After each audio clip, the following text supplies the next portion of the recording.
Hello students, how are you all? I hope you all are fit and fine. I am your English grammar teacher. Take out your English grammar book and take out the very first chapter. The first chapter name is The Sentences and Its Kinds. And the definition of this one, so in Hindi it is known as वाक्य और उनके प्रकार, यानी कि sentences and its kinds. So the definition is a group of words put in order to make a complete sense is called sentence. A sentence must have a subject and a verb. तो यहाँ पर बोला है कि जो group of words है जो एक कंप्लीट सेंस बनाते हैं उसे हम सेंटेंस बोलते हैं, और सेंटेंस में एक सब्जेक्ट होता है और एक वर्ब होता है, यानी कि एक्शन, एक सब्जेक्ट होता है और एक वर्ब होता है, यानी कि एक्शन वर्ड होता है. ठीक है. Now first thing is sentence, वाक्य. There are following characteristics in a sentence. कुछ ऐसे characteristics यहाँ पर आपको दे रखे हैं. फर्स्ट वन, वाक्य हमेशा कैपिटल लेटर बड़े अक्षर से आरंभ होता है. यहाँ पर आपको बताया कि जो वाक्य है वो, यानी कि जो सेंटेंस है वो हमेशा कैपिटल लेटर यानी कि जो बड़ा अक्षर है उससे आरंभ होता है. ठीक है. नेक्स्ट पॉइंट क्या बताया है, वाक्य के शब्द एक उचित क्रम में व्यवस्थित होते हैं. जो वाक्य के शब्द है वो एक उचित क्रम में, एक उचित एक मतलब करेक्ट ऑर्डर में अरेंज होते हैं. ओके. नेक्स्ट वन, वाक्य के अंत में हमेशा फुल स्टॉप या क्वेश्चन मार्क का प्रयोग करना चाहिए, और जो सेंटेंस है उसके अंत में हमें क्या यूज करना चाहिए, फुल स्टॉप यूज करना चाहिए या फिर क्वेश्चन मार्क यूज करना चाहिए. Okay. Now the next thing is look at the following group of words. First one, weeping is the child loudly. यहाँ पर ये जो वर्ड्स है ये उल्टे फुल्टे अरेंज हो रखे, जंबल फॉर्म में है, आपको इसे अनजंबल करना है. Okay. Next thing, next one, in is lotus temple Delhi. ये भी जंबल्ड हो रखा है sentence. Okay. Next one, capital Delhi is the India of. Okay. क्या ये शब्द समूह अपना सही भाव प्रकट कर रहे हैं? नहीं, ये अपना संपूर्ण भाव प्रकट नहीं कर रहे हैं. ये जो सेंटेंसेस आपको दिए गए हैं जंबल फॉर्म में दे रखे हैं, ये कोई सेंस नहीं बना रहे हैं. ओके. तो अब इनको अगर हम पढ़े, now read the following groups of words. अब अगर हम अच्छे से पढ़े इन्हें, the child is weeping loudly. हाँ, ये कुछ मीनिंग बना रहा है कि जो बच्चा है वो जोर की रो रहा है. Next one, lotus temple is in Delhi. Lotus temple कहाँ पर है? दिल्ली में है. Next one, Delhi is the capital of India. Delhi जो है वो किसकी कैपिटल है? इंडिया की कैपिटल है. ओके. सो यहाँ पर ये जो सेंटेंसेस है ये एक सेंस बना रहे हैं, ये एक मीनिंग क्रिएट कर रहे हैं. क्या ये शब्द समूह सही क्रम में है? हाँ, अब ये अपना संपूर्ण भाव प्रकट कर रहे हैं. इस प्रकार हम देखते हैं कि जब शब्दों को सही क्रम में व्यवस्थित किया जाता है तो उनका संपूर्ण भाव प्रकट होता है, अतः ये सेंटेंस कहलाते हैं. यानी कि ये एक कॉमन सेंस और कुछ ना कुछ सेंस जो है वो फॉर्म कर रहे हैं. ठीक है. तो हम बोल सकते हैं कि ये सेंटेंस फॉर्म हुआ है. Okay. Now let's talk about kinds of sentences. वाक्यों के प्रकार. Sentences are of the following 5 kinds. Sentences जो है वो 5 kinds के हैं. First one, assertive sentence, then interrogative sentence, then imperative sentence, then exclamatory sentence, and the last one, optative sentence. Assertive sentence जिसको हिंदी में हम क्या बोलते हैं? साधारण वाक्य. इंटेरोगेटिव सेंटेंस, प्रश्नवाचक वाक्य. इंपेरेटिव सेंटेंस जिसको हम बोलते हैं आदेशात्मक वाक्य. एक्सक्लेमेटरी सेंटेंस जिसको हम बोलते हैं विस्मयादि बोधक वाक्य. एंड ऑपरेटिव सेंटेंस जिसको हम बोलते हैं इच्छा बोधक वाक्य, यानी कि सेंटेंसेस. सो हम एक एक करके इन सेंटेंसेस के बारे में जानेंगे. फर्स्ट वन, असर्टिव सेंटेंस यानी कि साधारण वाक्य. These sentences show an event, fact और एन एक्शन. मतलब ये जो सेंटेंसेस है ये इवेंट दिखाते हैं और क्या दिखाते हैं, ये फैक्ट दिखाते हैं और एक्शन को शो करते हैं. Okay. Examples are, first one, Ganesh is a doctor. Then the earth revolves around the sun. तो यहाँ पर आप देख रहे हो कि ये इवेंट दिखा रहे हैं और कोई फैक्ट है जो ट्रूथ है, जैसे कि the earth revolves around the sun, वो बता रहे हैं. Okay. Now the next type of sentence is interrogative sentence जिसको हिंदी में हम क्या बोलते हैं? प्रश्नवाचक वाक्य.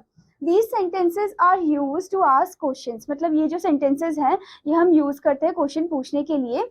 उसके एग्जाम्पल्स आपको दे रखे हैं यहाँ पर. Are you a soldier? Where does he live? तो यहाँ पर आप देख सकते हो कि कैसे क्वेश्चन पूछा गया. फर्स्ट लेटर कैपिटल और लास्ट में क्या लगाया? क्वेश्चन मार्क लगाया है. Okay. Now before going further, there is a point which you have to keep in your mind, store in mind. First one, साधारण वाक्य पॉजिटिव या नेगेटिव हो सकते हैं.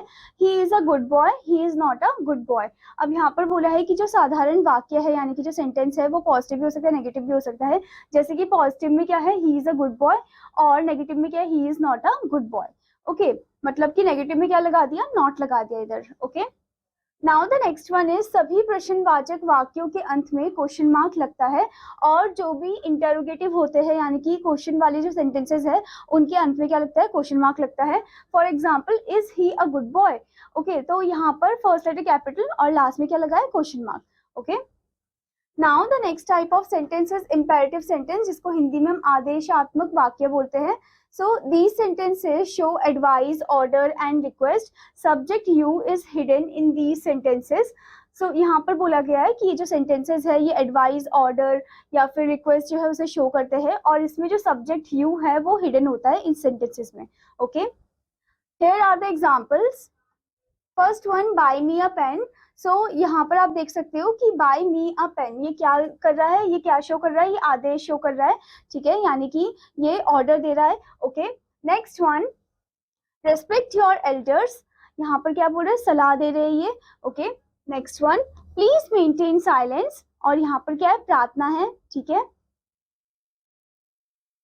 Now the next type of sentence is exclamatory sentence, विस्मयादि बोधक वाक्य. So these sentences show sudden feelings of heart. मतलब ये जो sentences है ये sudden feeling of heart show करते हैं, feelings को show करते हैं. Okay, so examples यहाँ पर आपको दे रखे हैं. First one, alas he is dead. So यहाँ पर क्या कर रहे हैं, दुखी को बता रहे हैं यहाँ पर. ठीक है, इस sentence के जरिए. Next one, what a beautiful house. तो यहाँ पर वो जो house है उसकी वो तारीफ कर रहे हैं. ठीक है. Now the next type of sentence is optative sentence, जिसको हम हिंदी में बोलते हैं इच्छाबोधक वाक्य.